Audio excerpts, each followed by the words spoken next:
Morning, Grapeview friends. Thanks for joining us this week. Last week we explored God's covenant faithfulness in providing for Ruth and Naomi.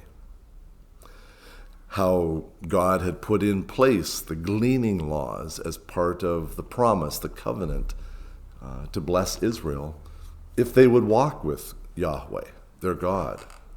That provision was there, in a sense, long before Ruth and Naomi ever needed it. We also introduced the idea of the kinsman redeemer, another provision of God's covenant with Israel, long before Ruth and Naomi ever needed it. That's God, really, always out there ahead of us, waiting for us to turn toward Him.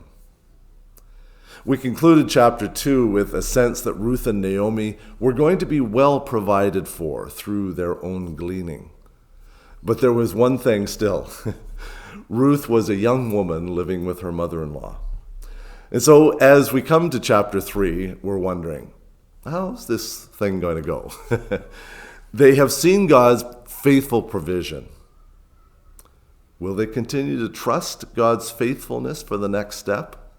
Or will Naomi take matters into her own hands again? Let's read. One day, Ruth's mother-in-law, Naomi, said to her, "My daughter, I must find a home for you where you will be well provided for." Now, Boaz, with whose women you've worked, is a relative of ours. Tonight he will be winnowing barley on the threshing floor. Wash up, put on perfume, get dressed in your best clothes.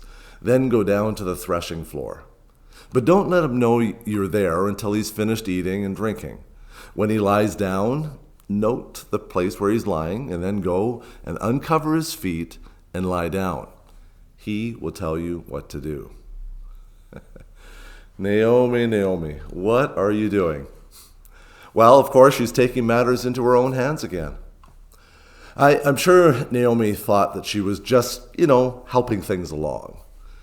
Nobody's going to want to do the Redeemer thing with my foreign daughter-in-law, so we need to perhaps do this in a kind of underhanded manner.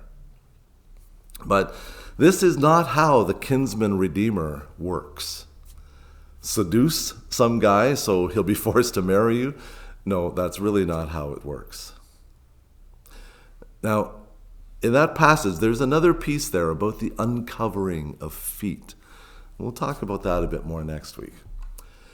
Now, we don't know exactly what Ruth thought of her mother-in-law's plan to set her up as a promiscuous woman, but she does all that Naomi has told her to do. Exactly. No more, no less.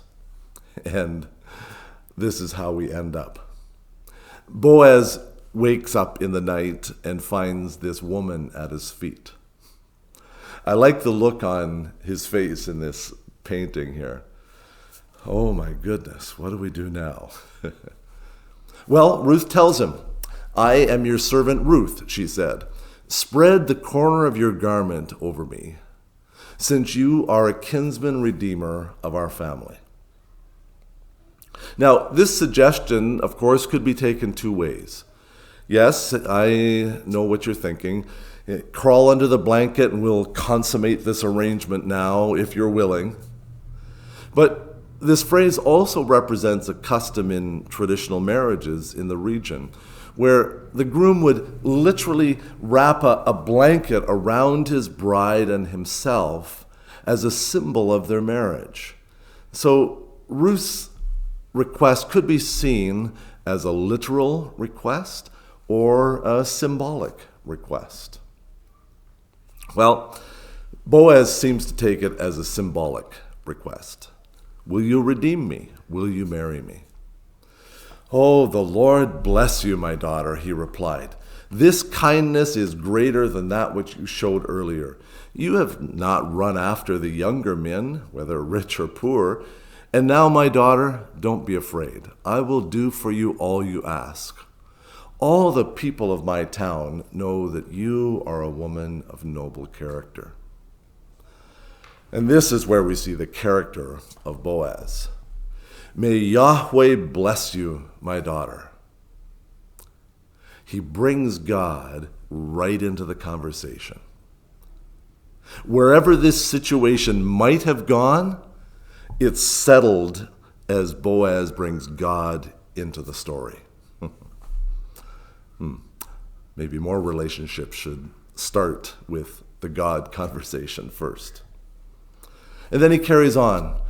This kind action, you inviting me to redeem you as my wife, well, that kindness is even greater than what I've seen of you previously.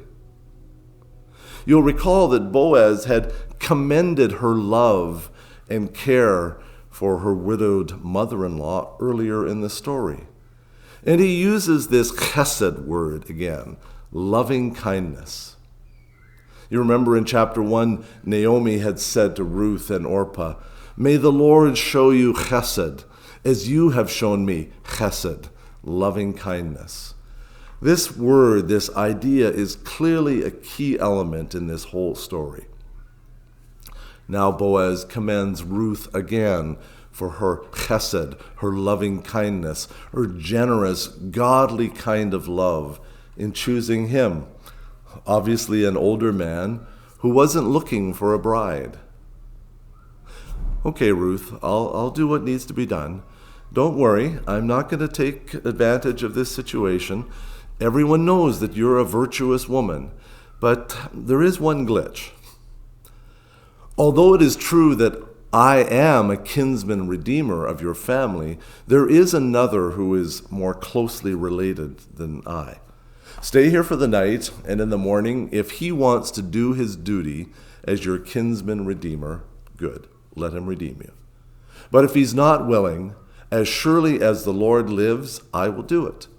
Lie here until morning."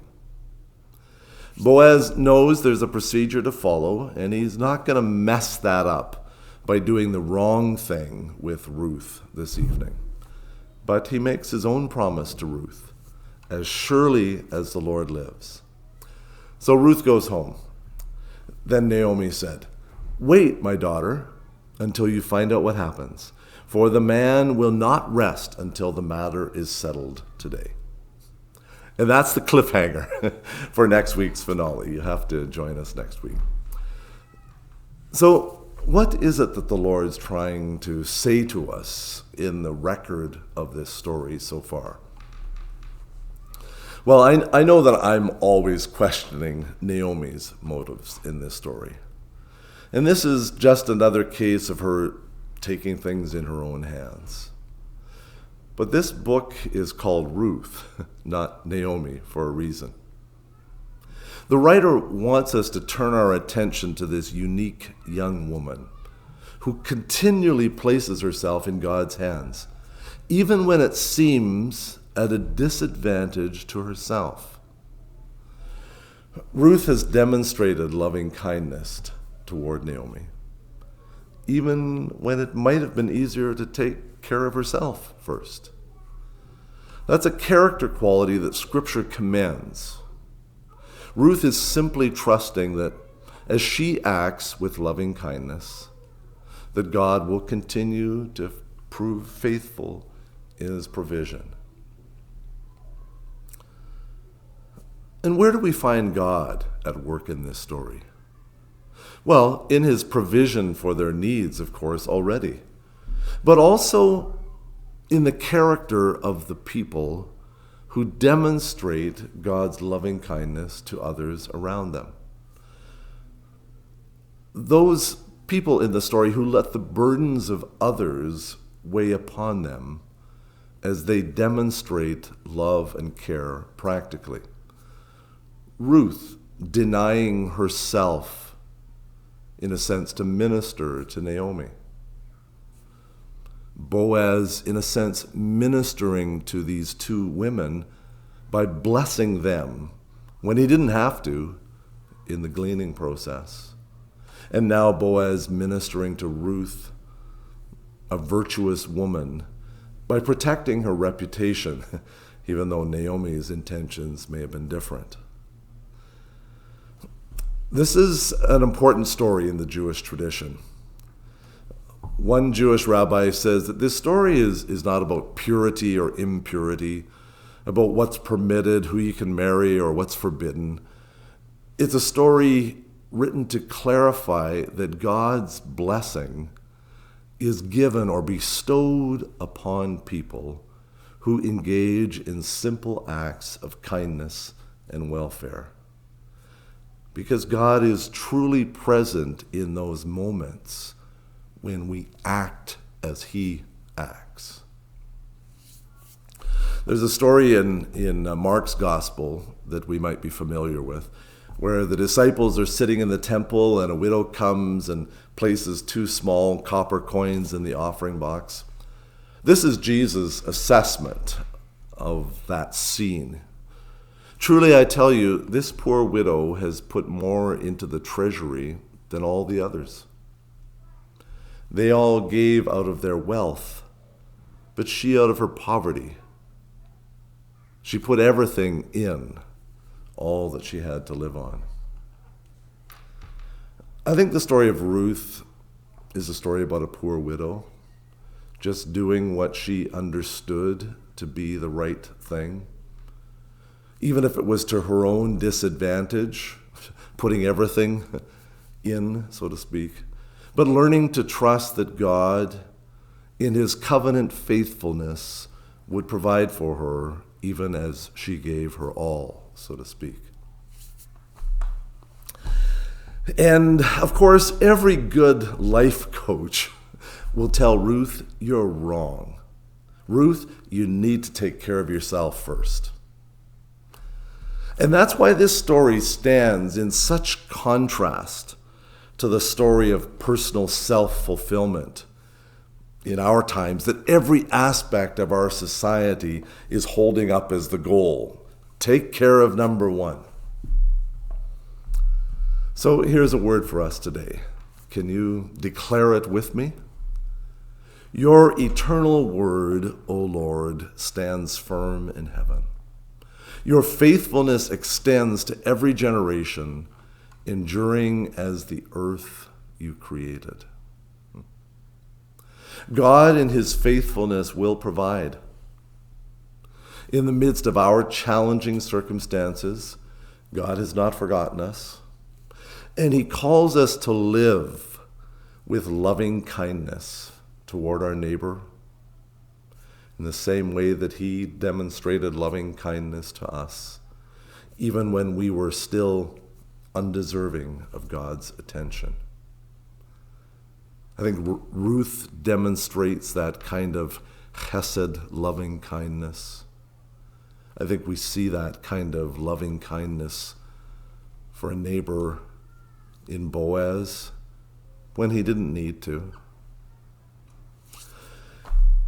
And so my prayer is that the Lord may give us faith to trust in his faithful provision and courage to act with loving kindness, even in our times of distress, when it might seem more appropriate to take care of ourselves first.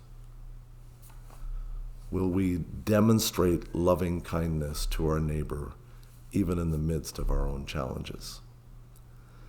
May the Lord give you strength for this task this week. Take care, friends. The Lord be with you.